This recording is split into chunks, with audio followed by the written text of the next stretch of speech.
is hide either the taskbar or the dock and just get that out of the way. On this computer, on my computer right now, because it's Apple, I've tried to hide everything except the menu bar.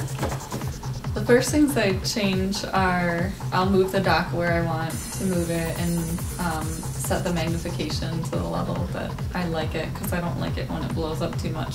Well, I guess the first thing would be this dock. I didn't realize how obnoxious this was.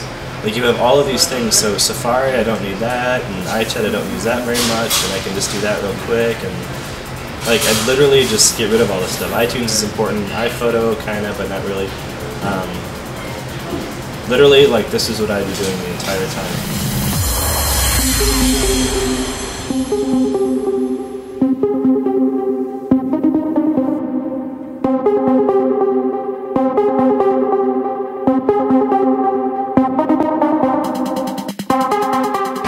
I never use the default ones. I kind of like to use my desktop as kind of a space for art. I guess this is another way that I kind of like to get everything else out of the way. I just go black usually, and then I found like some interesting artwork off the internet.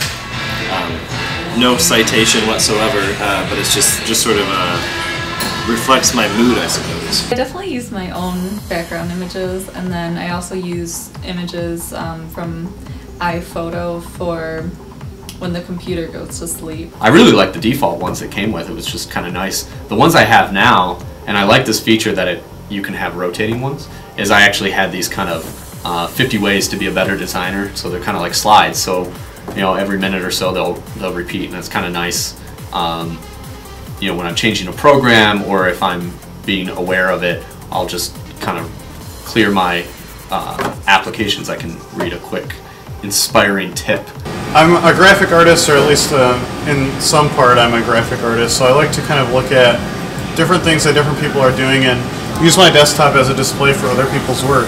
So one artist I like a lot is this guy who, in Vlad's Studio. The website is just vladstudio.com. It's often kind of playful and kind of fun, and I don't really like to have a very serious, like intense background. I like to just be able to go and have it be kind of a homey, playful feeling, and I can get a lot of work done that way, I think. At this point in my my evolution as a human being, I tend to like darker images.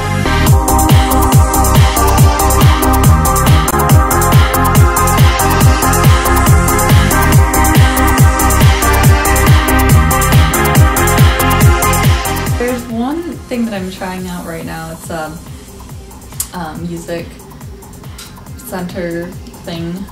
It's called Last.fm, and you install like a little program on your computer, and then it can sync with iTunes and like bring up your listening history, and then it provides songs recommendations. It will play songs of stuff that you like. One thing that really assists me in kind of allowing my space on my desktop to be totally clean is Quicksilver, and this is an application that's like written for OS X exclusively, that allows you to kind of manipulate a lot of different functions from just your keyboard. The little widgets thing I was using for a while, and I just haven't put it back on since I reloaded the OS, but I really like, there was a widget that, again, it was kind of an inspiration widget. It's called Oblique Strategies, just kind of help you get out of roadblocks. And you could just like hit a button and it would refresh, and it was just this really nice way to kind of not have to stop what you're doing, but kind of, if you were stuck, just get this fresh thought and just kind of continue on. So the best one that works with it is Quicksilver, where I can have it, come up with. I don't need to have things on my dock or on my desktop. I just call it up with two letters, and I can just call it up, and whatever I want to do is it pops open.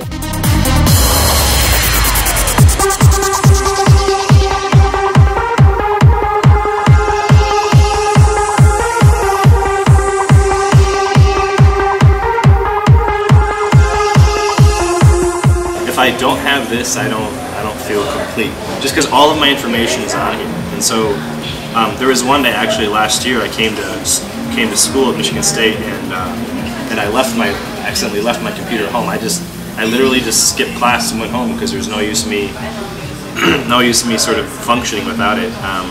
That's kind of interesting because a lot of the applications that I really like, fundamental to what I like doing with a computer, I've moved them online because it's become so difficult to use someone else's computer and be able to have that same kind of experience. So things like Delicious and bookmarks were like, you couldn't do it, right? So, and that's like, being able to get to websites really easily was like what you needed to do, or what I need to do.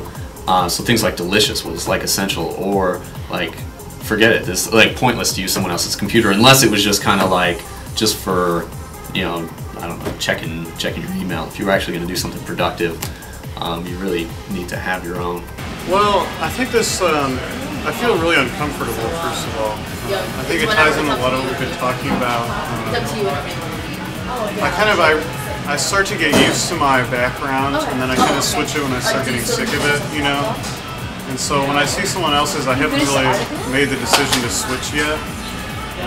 One thing that's really different is the keyboard. If it's a different model of computer, certainly the keyboard is very unfamiliar. Yeah, that is kind of a strange feeling because I find that I don't know where stuff is, or it just feels a little bit foreign to me because of where the dock is, or what applications are on the dock, or what order they're in, and stuff like that. So yeah, whenever I use friends' computers, and then I kind of just go to the internet.